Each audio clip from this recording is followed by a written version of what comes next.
As a kid and the Vietnam War was still raging, the leftist slogan we heard all the time was, "Make love, not war," which certainly to a young Aussie male had a certain appeal. These days, the catch cry for teens is slightly less compelling, I'm afraid.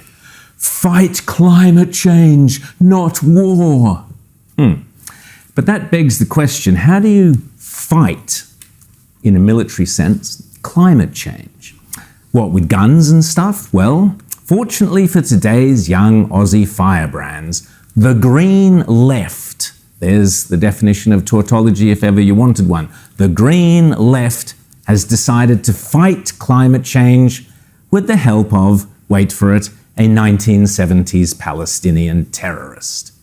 Eco-socialism, another bit of tautology, Eco-Socialism 2024 is an outfit who are thoughtfully bringing together activists in Perth this winter to teach them how to fight climate change.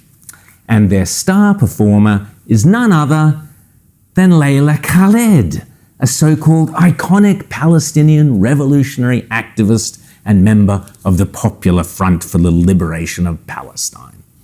Quite what Layla can teach us about fighting climate change escapes me, but Perth is several hours' flight on an aeroplane from, well, pretty much everywhere. So anyone planning to go and listen to Layla can while away the hours in midair by reading up on Layla Khaled's long-abiding passion for hijacking aeroplanes and blowing them up. Layla began her hijacking career way back in 1968 when she made the sisterhood proud by being the world's first female hijacker, hijacking TWA Flight 840 from Rome to Damascus and then blowing up the nose of the plane, causing millions of dollars of damage. I always say you can't keep a good hijacker down, and sure enough, Layla clearly developed a taste for hijacking and blowing up planes, because the following year, Layla hijacked not one, not two, not three, but 4 passenger planes, all bound for New York. She hijacked them one after the other and took them to a desert airfield in Jordan. Busy girl. But then here's the best bit. After taking a bunch of hostages, Layla then simultaneously blew up all 4 aeroplanes, all of which was done in the name of Layla's poisonous Marxist, Leninist, Popular Front for the Liberation of Palestine ideology.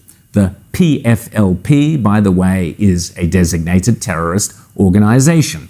Hardly surprising, really. So what can Layla teach young Aussie climate fighters, I wonder? Perhaps she could tell them about the time in 1970 when she tried to hijack El Al Flight 219 by hiding a couple of grenades in her brassiere.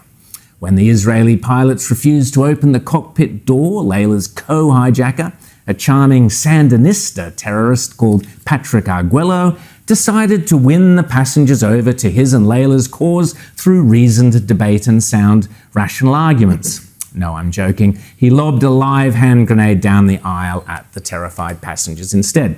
Well, that didn't go down too well, so in a foretaste of the famous passenger revolt on Flight 93, 30 years later at 9/11, the passengers on El Al 219 in 1970 fought back. One bloke hit Patrick Arguello over the head with a bottle of whiskey, and in the subsequent scuffle, Arguello was shot 4 times by a sky marshal. Fortunately, the grenade did not go off, and equally fortunately, Arguello died shortly after touchdown. No great loss to humanity there. Layla was bundled off to prison before later being released in a hostage exchange. More recently, in 2017, Layla was refused entry into Rome at the Leonardo da Vinci Fiumicino airport. Hardly surprising, after all, last time she'd been there, it had been to hijack a plane and to blow it up. And the Italian government has her down as a member of a designated terrorist organization.